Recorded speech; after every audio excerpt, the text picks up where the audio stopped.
성경을 통해 말씀하시는 하나님의 말씀을 믿고 기도하고 전도하고 봉사하고 친교하고 교육하고 예배하는 삶을 살아갈 때 내 삶 가운데, 우리 가정 가운데, 직장과 사업장 가운데, 새로운 교회 가운데, 세계 열방 가운데 기적의 역사가 나타날 것이다. 여러분 믿으십니까? 아멘, 아멘, 할렐루야. 여러분 살아계신 하나님과 더불어 동행하는 삶을 살고 계십니까? 여러분의 삶의 현장 가운데 가정과 직장과 사업장과 우리 교회 가운데 하나님의 기적과 같은 일이 일어나고 있음을 발견하고 계십니까? 아멘, 감사합니다. 여러분 교회는요, 오늘이 좋은 교회이면 더 좋지만 오늘보다는 내일이 더 좋아야 합니다. 내일이 더 좋아야 돼요. 오늘도 좋은 교회지만 내일은 더 좋아야 된다. 한번 따라할까요? 오늘도 좋은 교회지만 내일은 더 좋아야 된다. 예, 올해 농사를 잘 지었지만 내년에는 농사를 더 잘 지어야 된다라는 거예요.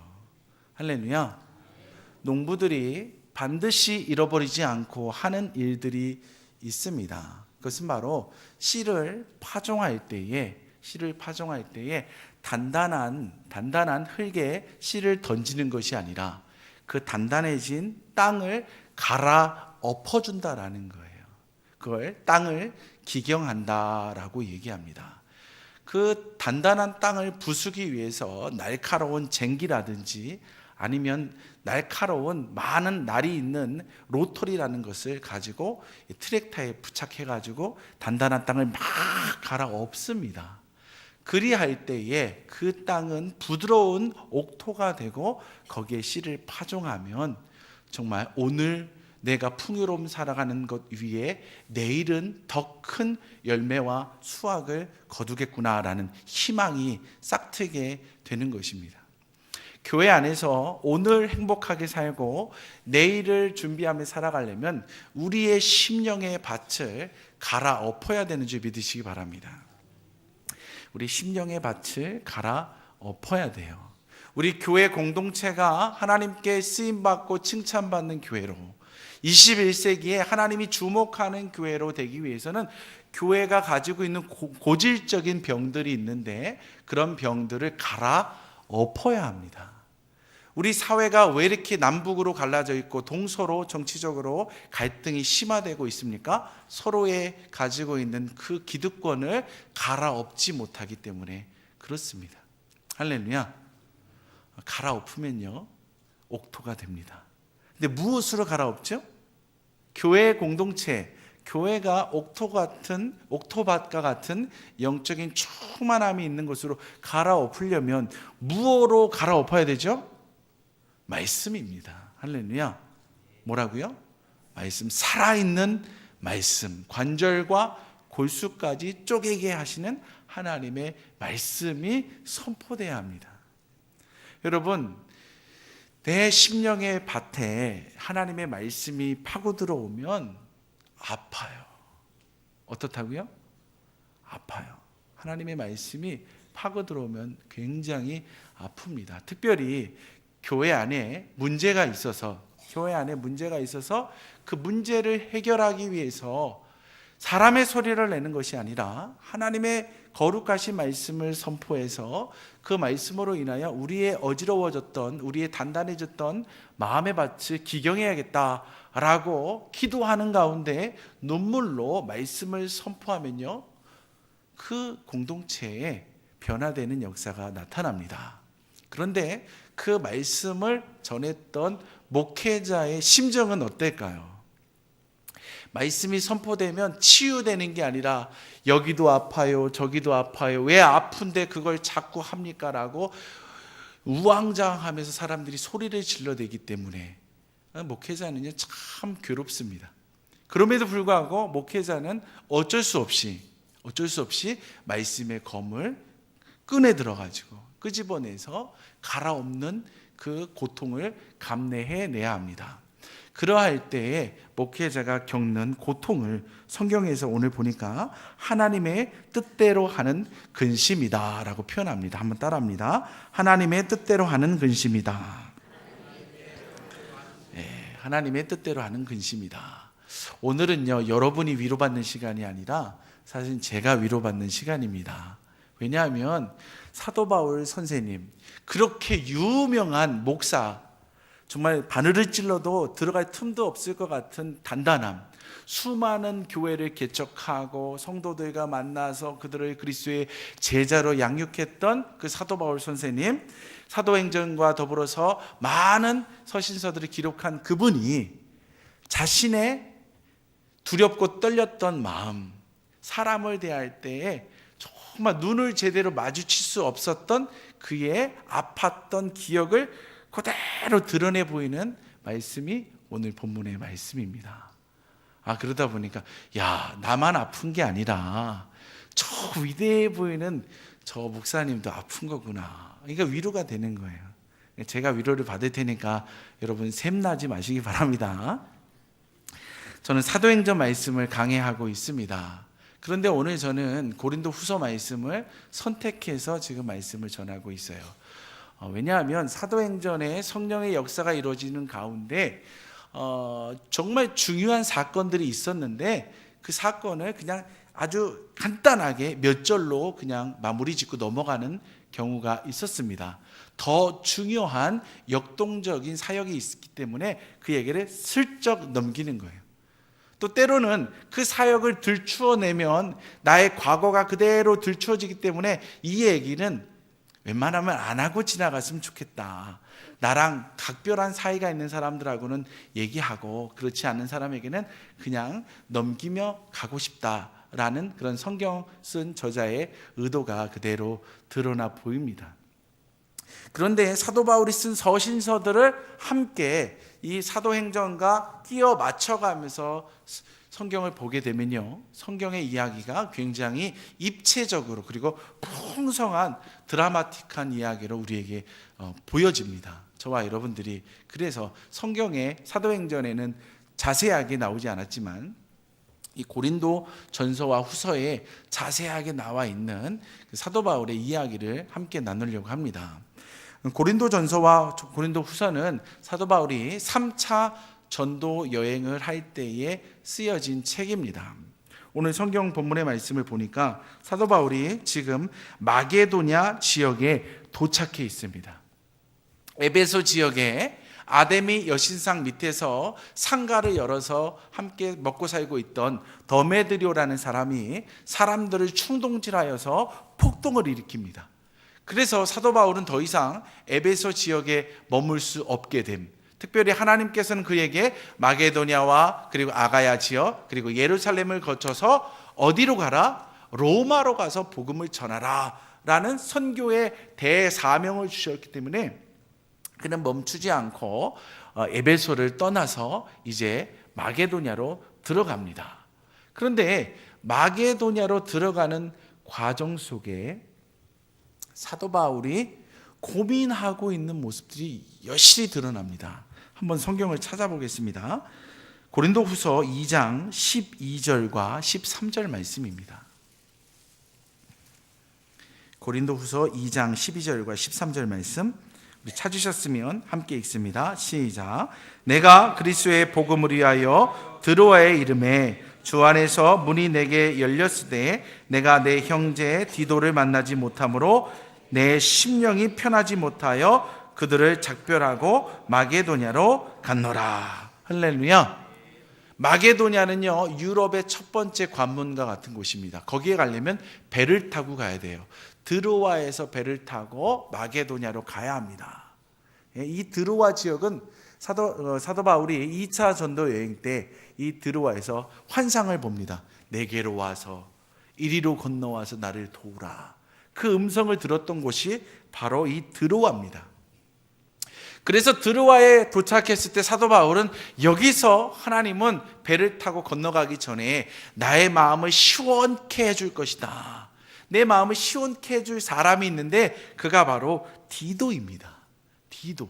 디도가 지금 사도 바울의 사명을 가지고 지금 아가야 지역에 갔는데 그가 소식을 가지고 와야 되는데 소식을 안 가지고 오는 거예요. 그래서 야, 배는 타야겠는데 배 탈 날은 가까이 오는데 디도가 오지 않으니까 내가 진짜 이 배를 타고 가야 되나 말아야 되나 걱정 의심이 이만저만이 아니다라는 거예요. 고린도 후서도 보겠습니다. 고린도 후서 7장 5절과 6절 말씀을 봅니다. 고린도 후서 7장 5절과 6절 말씀입니다. 시작. 우리가 마게도냐에 이르렀을 때에도 우리의 육체가 편하지 못하였고 사방으로 환난을 당하여 밖으로는 다툼이요 안으로는 두려움이 있었느라. 그러나 낙심한 자들을 위로하시는 하나님이 디도가 오므로 우리를 위로하셨으니. 할렐루야. 지금 마게도냐 땅에 갔는데 디도가 오지를 않으니까 내 마음이 두려움에 쌓여 있는 거예요. 밖에 있는 모든 것들이 다 불편한 거예요. 그래서 다 적들로 느껴지는 거예요. 그런데 디도가 옵니다. 누가 와요? 디도가 옵니다. 디도가 오는 장면을 뭐라고 표현하고 있냐면 하나님이 디도를 오므로 우리를 위로하셨으니. 할렐루야. 위로의 기쁨의 소식을 가져온 디도. 그 디도를 만나자 사도 바울은 마음의 큰 위로와 함께 평강을 누리게 됩니다. 그리고 밖에 있는 모든 현상들, 밖에 있는 사람들을 모두 기쁨으로 대할 수 있는 그런 환경이 열려집니다. 어떠한 일이 숨겨져 있길래 이렇게 사도 바울이 마음의 근심을 가지고 두려운 마음을 가지고 이게 소가리를 하고 있을까? 여러분 무엇 때문에 그랬을까요? 무엇 때문에 그럴까요? 한번 따라해 보겠습니다. 사람이에요. 사람과의 관계 때문에 그래요. 나를 미워하고 있는 사람들 때문에 그래요. 그럼 어떤 사람들이 자기를 미워하고 있느냐? 이거예요. 사도 바울이 지금 에베소에서 사역을 하고 있는데 고린도 교회에서 소식이 들려옵니다. 무슨 소식이냐면 이 고린도 교회가 난리가 났습니다. 어떻게 난리가 났습니까? 어떤 사람들은 나는 바울과 함께 살겠습니다. 나는 베드로 목사님과 함께 살겠습니다. 나는 그리스도와 함께 살겠습니다. 나는 이쪽도 저쪽도 아니고 나는 그리스도라는 사람과 함께 살겠습니다라고 그들의 정신을 따라 4개의 파가 생겼다는 거예요. 교회에 분쟁이 들려오는 거예요. 이러다가는 교회가 완전히 산산조각 납니다. 어떻게 하면 좋겠습니까? 그리고 교회에 여러 가지 문제점들이 있는데 그 문제에 대한 질문에 대한 해답이 없어서 교회가 더 어지럽습니다. 이렇게 고린도 교회의 지도자들이 에베소 지역에 있는 사도 바울을 찾아옵니다. 그래서 사도 바울이 기도합니다. 하나님, 내가 이 일에 관여를 해야겠습니까? 아니면 가만히 있어야겠습니까? 기도하는 거예요. 관여를 하면 손해볼 일이 많은 거예요. 왜 손해를 봐요? 4개의 분파가 있는데 그 중에서 나를 지지하는 사람도 있지만 나를 대적하는 사람이 있으면 나를 공격하는 사람이 있으니까 내 인생이 피곤해지는 거예요. 내가 피곤해져요. 그리고 나에게 욕하는 사람이 생기면 얼마나 불편합니까? 싫은 거예요. 그런데 하나님은 마음을 두들깁니다. 너 생각하지 말고 너는 죽고 예수가 살아야 되지 않겠느냐. 너는 죽고 예수의 말씀이 살면 이 공동체가 하나로 엮여질 수 있겠지 않느냐. 하나로 든든히 서갈 수 있지 않겠느냐. 하나님이 그의 마음에 그 결단력을 요구하십니다. 그래서 사도 바울이 결단하고서 편지를 씁니다. 그것이 바로 고린도 전서입니다. 고린도 전서에 편지하기를 누가 그리스도께서 언제 바울파다 게바파다 그 다음에 아볼로파다 그리스도파다 이걸 누가 나누었느냐? 교회는 나누어지는 곳이 아니라 교회는 한 몸을 이루는 곳이다. 할렐루야. 교회는요 한 몸을 이루는 교회인 줄 믿으시기 바랍니다. 한 분 성령님 때문에 그 성령의 능력으로 우리는 예수를 만납니다. 한 분 성령님의 능력으로 예수를 만나 구원받은 백성들이 질서 있게 어우러져서 아름다운 교회를 만듭니다. 이 교회를 한 몸과 같다라고 얘기합니다. 이렇게 사도 바울이 고린도전서에 편지를 보내서 고린도 교회가 이제 진화가 됩니다. 문제가 해결되어 가는 것 같았어요. 그런데 여러분, 사람들은요, 힘을 맛보게 되면 사람들은요, 이 힘의 권력의 그 욕망에 사로잡히게 됩니다. 여러분, 교회 안에 하나님의 권위가 쓰면 사람들은요, 그 권위 안에서 평안하게 삽니다. 근데 어느 날 이 하나님의 권위가 땅으로 내려오고 사람들의 권위가 쓰게 되면요, 교회는 분쟁이 나타나게 됩니다. 이 분쟁이 일어났을 때에 분파가 생기는데 그 분파의 우두머리는 힘을 맛보게 됩니다. 뭘 맛보게 돼요? 힘을 맛보게 돼요. 힘을 맛보게 된다는 건 사람들의 시선이 나에게 쫙 빨려온다라는 거예요. 재밌는 거예요. 힘을 행사하니까 너무 재밌는 거예요. 그런데 사도 바울이 고린도전서를 딱 써 보내서 교회가 진정이 돼 가니까 하나님이 권위가 올라가고 사람들은 그 아래에서 질서 있게 살아가다 보니까 나에게 쏠렸던 관심은 다 사라져 버리는 거예요. 그러니까 이 사람들이 심심하기 시작합니다. 그러면서 다시금 힘을 갖고 싶은 욕망이 내 마음속에서부터 올라오기 시작합니다. 그래서 이렇게 얘기합니다. 고린도 교회에 권면의 말씀을 전해준 사도 바울, 그가 진짜 사도인지 한번 따져봅시다 라는 거예요. 그가 진짜 목사인지 한번 따져봅시다 라는 거예요. 사람들이요, 그런가? 진짜 목사? 그럼 가짜 목사라는 거야? 이제 이런 얘기가 나오는 거예요. 쫙 따져보면서 하는 얘기가, 사도라는 직함을 받는 사람이 있으니 그 사람들은 예수님 당시에 예수님을 따라다녔고 예수님과 먹고 자고 하나님 나라의 기적의 현장에 있었던 사람들이 사도로 세움받았는데, 바울은 자칭 사도라고 하는데 언제 그가 예수를 따라다녔습니까? 라는 거예요. 그랬더니 사람들이 웅성웅성거리기 시작합니다. 맞습니다. 사도 바울은 다메섹에서 예수님을 인격적으로 만났다고 하지만 예수님을 따라다닌 적이 없으니까 그가 사도가 아닙니다. 이 사도권에 지금 문제가 생긴 거예요. 이것을요, 고린도 교회의 백성들이, 교우들이 부정하게 되면 지금까지 사도 바울이 전해준 모든 예수님에 관한 복음의 말씀이 다 하루아침에 가짜가 되는 거예요. 뭐가 된다고요? 가짜가 되는 거예요. 왜? 가짜 목사가 전했으니까 그가 전한 거는 다 뭐다? 가짜다라는 거예요. 이래서 힘을 잃어버렸던 그 자기의 힘을 자랑하고 싶었던 지도자들이 다시금 욕망을 내면서 이렇게 사도인 바울을 공격하면서 또다시 교회를 어지럽힙니다. 또다시 교회를 어지럽히는 거예요. 그래서 어쩔 수 없이 사도 바울이 결단을 합니다. 성경에 자세하게 그가 고린도 지역에 갔다 왔다라는 얘기가 없습니다. 그런데 성경을 찾다 보면 그가 갔다 온 것 같아요. 왜냐하면 고린도후서 13장 1절에 보면 뭐라고 기록하냐면, 내가 이제 세 번째로 너희에게 가리니. 몇 번째 간대요? 세 번째로 가리니. 근데 사실 사도 바울이 첫 번째 고린도 교회를 개척할 때 한 번 갔습니다. 그리고 지금 사도 바울이 에베소 지역을 떠나 마게도냐에 거하면서 내가 이제 갈 것이다. 그럼 몇 번째 가는 거예요? 두 번째. 근데 여기서는 뭐라고 표현합니까? 나 세 번째 간다. 이 말씀을 통해 사도 바울이 교회 안에 문제가 있을 때 고린도 교회를 잠깐 다녀온 것 같아요. 문제가 커서 사도권의 시비가 걸려서 자신 스스로 변명하려고 고린도 교회를 갔는데 이게 완전히 불바다가 된 거예요. 사도 바울이 가니까 성난 백성들이 더 막 공격하면서 교회의 문제가 더 커져버린 거예요.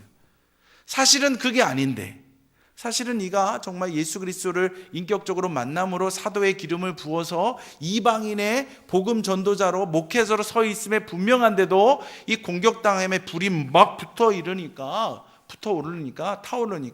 더 시끄러워진 거예요. 그래서 사도 바울이 결단합니다. 빨리 떠나야겠다. 그래서 다시금 에베소로 돌아옵니다. 그리고 나서 누구를 보내느냐? 디도를 보냅니다. 누구를 보낸다고요? 디도를 보내는 거예요. 그의 사랑하는 제자 디도를 보내서, 디도야, 네가 가서 성난 군중들, 성난 백성들의 마음을 진정시키고 내가 이방인들의 사도라는 것을 잘 얘기해 주셔서 교회가 흩어지지 않고 분열되지 않고 잘 회복될 수 있도록, 사람이 우선되고 사람의 권력이 올라가는 교회가 아니라 사람들은 겸손하여 죽어지는 자리로 내려가고 화목 제물로 우리 앞에서 십자가에 못 박혀 돌아가신 예수님의 도를 따르는 자들로 내려가고 예수님의 말씀과 건의만 올라가는 교회가 될 수 있도록 네가 가서 돕고 와라. 그래서 디도를 보낸 거예요. 디도가 올 줄 알았는데 에베소에서 한참을 기다리는 거예요. 디도가 올 줄을 알았는데 안 오는 거예요. 디도를 그래서 기다리고 있는 거예요. 그런데 더메디료라는 사람이 폭동을 일으켜서 에베소를 떠날 수밖에 없는 거예요. 드로아까지 갔는데도 디도가 안 오는 거예요. 마음에 큰 아픔이 있습니다.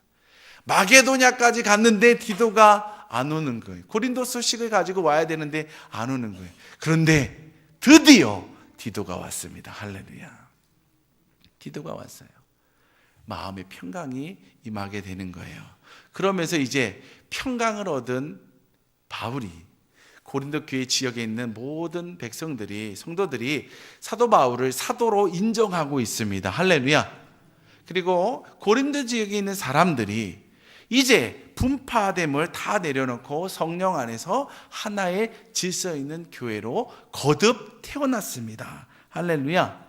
그 소식을 듣고 사도 바울은 지금 편지를 보내고 있는 거예요. 그러면서 자기의 감정도 드러내 보이고 있는 거예요. 자, 고린도후서 5장 17절부터 19절까지 먼저 보겠습니다. 고린도후서 5장 17절부터 19절 말씀 우리 함께 읽습니다. 시작. 그런즉 누구든지 그리스도 안에 있으면 새로운 피조물이라. 이전 것은 지나갔으니 보라 새 것이 되었도다. 모든 것이 하나님께로 났으며 그가 그리스도로 말미암아 우리를 자기와 화목하게 하시고 또 우리에게 화목하게 하는 직분을 주셨으니 곧 하나님께서 그리스도 안에 계시사 세상을 자기와 화목하게 하시며 그들의 죄를 그들에게 돌리지 아니하시고 화목하게 하는 말씀을 우리에게 부탁하셨느니라. 할렐루야. 우리가 그리스도 예수 안에서 다 뭐가 됐대요? 새로운 피조물이 되었노라. 이 말은요, 다른 말로 표현하면 과거에 너와 나 사이에 여러 가지 감정의 골이 있었는데 이거 이제 다 없어졌다는 거예요. 내가 너희를 화평한 모습으로 대할 것이고 너희들도 나를 화평의 모습으로 대하자라는 거예요. 죄악된 모습에 휩싸여 있을 때는 더러운 죄악된 모습으로 서로에게 상처를 주는 모습이 있지만 성령을 통해 우리가 정리가 되어서 새로운 피조물이 되면 모두가 화평의 모습으로 대할 수 있습니다. 어찌 감사하고 감사하지 않을 수 있겠느냐. 그러면서 자기가 뭐라고 하냐면 사실 나는 니들을 생각할 때 마음이 아팠다라는 거예요. 너무 아팠대요. 사실은 로마까지 가서 복음을 전하고 싶었지만 이 마게도냐 지역을 지나서 고린도 지역을 지나서 예루살렘으로 얼렁얼렁 진행해 가고 싶었지만 너희들을 만나는 그 모습 속에 자신감이 없다는 거예요. 사람인지라 아무리 위대한 목사라고 해도 사람인지라 나를 미워하는 사람의 눈빛, 인사를 하면 인사가 와야 되는데 인사를 하면 인사를 안 하고 쌩 하고 가는 거예요. 안부를 물으면 안부가 와야 되는데 안부를 안 전하고 욕하고 비방하는 소리가 뒤에서 다 들려오는 거예요. 그런데 그 사람들을 어떻게 가서 만나겠습니까? 사실 나도 사람이라 마음 속 끓이면서 밥도 못 먹고 잠도 못 자고 소가리에서 가야 되는데 가기는 싫고 뜸들였다. 드루아에서도 뜸들였고 마게도냐에서도 되는 일 없이 마음의 아픔만 갖고 있었다. 그런데 이제 와서 보이니 그 고린도 교회 성도들의 성숙함 때문에 나는 하나님의 큰 위로를 받게 되었다라고 사도 바울이 지금 고백하고 있는 것입니다. 제가 그 심정을 알아요. 뭐 잘 모르지만 조금은 알 것 같아요. 조금은. 아, 사도 바울이 그랬겠구나. 그러니까 저도 성경을 보면 성경이 보이는 거예요. 사도 바울의 감정을 느낄 수가 있는 거예요. 공통점이 조금 있으니까. 그래서 그가 그 성도들을 향하여 뭐라고 표현하고 있느냐? 고린도후서 7장 8절 말씀에 보면 이런 말을 하게 됩니다. 그러므로 내가 편지로 너희를 근심하게 한 것을 후회하였으나 지금은 후회하지 아니함은 그 편지가 너희로 잠시만 근심하게 한 줄을 알미라.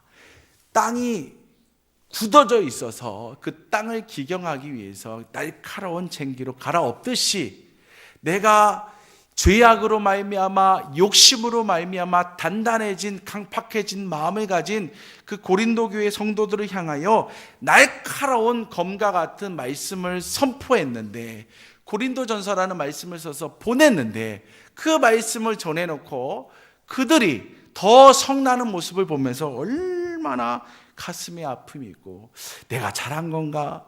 열매가 없으니까 내가 잘한 건가? 저들이 저렇게 화를 내고 나에게 삿대질하는데 정말 잘한 것인가? 내가 과연 저들을 다시금 만날 수 있을까? 잘한 것인가?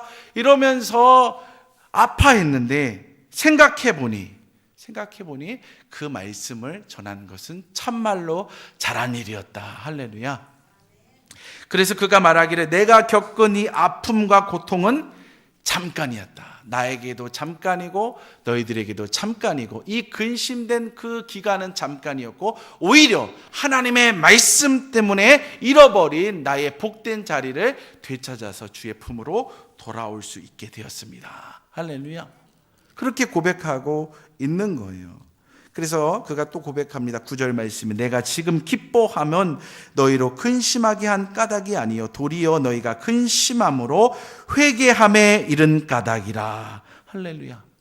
사람의 말은 사람의 모습을, 인생을 변화시킬 수가 없는데, 사람의 말은 사람들의 말하는 것에 불을 질리면서 더 문제를 크게 만드는 일이지만, 하나님의 말씀이 선포되면 그 말씀 때문에 우리에게 큰 상처가 오고 아픔이 오고, 그 도려내는 하나님의 검과 같은 것 때문에 근심거리가 돼서 화가 나기도 하고, 아이고 왜 아픈 거를 왜 나한테 줍니까? 라고 화를 낼 수도 있었는데, 그것이 오히려 나에게 나의 잘못된 죄악의 행동을 돌이키게 하는 은혜의 도구가 되었습니다 라고 고백하는 것입니다. 그래서 나도 이 근심이 거룩한 근심이고 하나님의 근심이라고 믿는데, 여러분들도 그 근심되었던 기간이, 잠시 잠깐의 그 시절이 바로 성숙으로 향하는 우리의 축복인 줄 여러분이 아시고, 그렇게 서로 화목하며 새롭게 된 피조물로 교제를 이어가기를 원합니다 라고 편지를 쓰는 것입니다. 할렐루야. 근데 사도 바울 선생님은요, 참 대단한 사람입니다. 왜 대단하느냐? 이렇게 얘기를 딱 해놓고 뭐라고 하냐?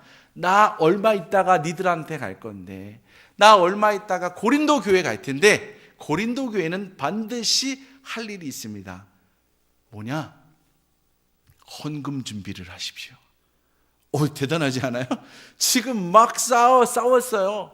그리고 막 불튀기는 싸움 하고 나서 그 다음에 이렇게 편지를 통해서 서로가 서로 진정되었다는 소식을 들었어요. 이제 만나는 거예요. 서로 이제 첫 만남을 하는 거예요. 그러면 미안합니다. 내가 그때 성숙하지 못해서 큰 소리 쳤습니다. 죄송합니다. 이렇게 되면서 서로 화해해야 되는데, 제일 먼저 던진 게 뭐예요? 이 문제를 해결하는데 헌금 준비하십시오. 이 헌금이 바로 무엇이냐? 예루살렘 교회가 지금 기근으로 몇 년 동안 먹을 것이 없어서 힘들어하고 있습니다. 특별히 예루살렘 교회는 과부들과 고아들이 있는데, 그 예루살렘 교회가 책임지는 이 과부와 고아들이 이 기근 가운데 얼마나 힘들게 살고 있겠습니까? 그러면서 하는 말이 1년 전에 이 고린도 교회 당신들, 다툼이 일어나기 전에 당신들이 먼저 미리 자원하는 마음으로 구제 헌금을 하겠습니다 라고 했던 그 소문이 이 마게도냐와 에베소 지역까지 쫙 퍼져서 많은 교회들이 지금 구제 헌금을 하고 있습니다. 당신들의 그 모범을 따라서 하고 있는 것입니다. 여러분들 잠시 잠깐 교회에 아픔이 있어서 좀 다른 어려움들도 있었지만, 여러분들이 1년 전에 베풀어줬던 그 소문대로 구제하는 일에 1등됨으로 말미암아 역시 고린도 교회는 문제를 성숙함으로 해결하였고 그 다음에 하나님의 일에 가장 앞장서는 모범된 교회라는 그 자부심, 그것을 드러내 보여주시옵소서라고 얘기하는 거예요. 여러분, 이 모습을 통해서 참 놀라운 것을 발견하게 됩니다. 왜 사도 바울은 화목해하는 일이 우선임에도 불구하고 그것을 하지 않고 사역의 얘기를 꺼냈을까? 여기에 우리는 집중해야 돼요. 바로 뭐냐면요, 생명은 흘러가지 않으면 썩는다라는 것입니다. 한번 따라하겠습니다. 생명은 흘러가지 않으면 썩는다. 왜 고린도 교회에 문제가 생겼느냐? 예수님이 주인된 모습으로 살아갔으면 교회에 문제가 없는데 어느새 자기도 모르게 사람들 중심의 교회로 되어가다 보니까 이 생명이 하나님의 이름으로 흘러가지 않고 사람에게 머물러 있었던 거예요. 그러다 보니까 교회가 병들고 다툼으로 간 것입니다. 교회는 생명을 간직한 교회요, 교회는 하나님의 지상 명령인 예루살렘과 온 유대와 사마리아 땅끝까지 이르러 주의 복음을 증거하는 사역을 감당할 때에 생명력이 넘친다라는 것입니다. 그리할 때 교회는 더욱더 부흥하고 성장, 성숙해 갈 수 있다라는 것입니다. 그래서 사도 바울은 주저하지 않고 구제 헌금을 준비해서 나아가라라는 거예요. 할렐루야. 우리가 이 모습을 통해서 발견할 수 있는 것은 무엇이냐면 사람은 누구나 다 연약하다라는 것입니다. 아무리 강해 보이는 목사라 할지라도 그가 연약함 때문에 성도들의 돌봄이 필요한 거예요. 디도라는 사람의 소식 하나 가지고 끙끙거리면서 1년을 버티잖아요. 그러나 디도가 오자 그가 싹 풀어지잖아요. 이렇게 목회자와 성도는요, 서로와 기쁨의 소식들을 나누면서 함께 성장해가는 관계임을 믿으시기 바랍니다. 뿐만 아니라 교회는 문제 해결에 앞서서 성령의 음성과 주의 말씀이 제1우선이라는 거예요. 아무리 아프고 힘든 말씀이 온다 할지라도 그 말씀이 나를 돌이켜서 회개함으로 나를 돌이켜서 정말 축복의 자리로 옮겨주고 있다는 것을 우리는 믿어야 합니다. 뿐만 아니라 우리가 해야 될 일을 하지 않으면 교회는 병들고 우리가 해야 되는 일을 하면 복된 우리의 미래가 펼쳐지면 우리는 믿어야 합니다. 여러분, 날마다 외칩니다. 성경을 들고 외칩니다. 하나님의 말씀이 선포되고 기도하고 전도하고, 전도할 때 제가 설명하잖아요. 구제와 전도와 선교가 이루어지는 교회. 할렐루야. 그리고 믿음의 달란트대로 봉사하고 믿음의 사람들이 모여 친교하고 믿음의 사람들이 하나님의 말씀이 어디에 있습니까? 하나님의 사람은 어떻게 살아야 합니까? 하나님의 교회는 어디를 향해 나아가야 합니까? 교육받고 그런 사람들이 교회 예배당 안에서나 그 다음에 우리의 삶터에서나 예배하는 삶을 살아가면 기적이 나타나는 거예요. 우리 교회 오늘 참 좋은 모습을 가지고 있습니다. 너무나 화목해요. 어려움을 잘 이겨내고 화목한 모습으로 나아가고 있습니다. 이러한 때 우리가 집중해야 되는 게 뭐냐? 우리가 회복한 생명이 있다면, 예수의 복음이 있다면 이것을 쏟아 부을 사역지가 있어야 된다는 거예요. 할렐루야. 여전도에는 여전도의 나름대로 기도하시면서 믿음의 달란트대로 사역지를 향해 나아가야 합니다. 남전도에는 남전도의 나름대로 열심히 사역지를 찾아가지고 목사와 더불어서 어디서 무엇을 해야 합니까? 찾아서 사역을 해야 합니다. 이 모현동 주역을 중심으로 구제하는 일에, 장학사업을 하는 일에, 전도하는 일에, 특별히 해외 선교하는 일까지도 우리가 힘써 일해야 합니다. 어디서 돈이 나서 일합니까? 어디서 힘이 나서 일합니까? 아닙니다. 하나님이 다 갖고 계시고 할 때 하나님이 다 부어주시는 줄 믿으시기 바랍니다. 그러면 교회는 오늘도 좋은 교회지만 내일은 더 좋은 교회로 부흥 성장해 가는 줄 믿으시기 바랍니다.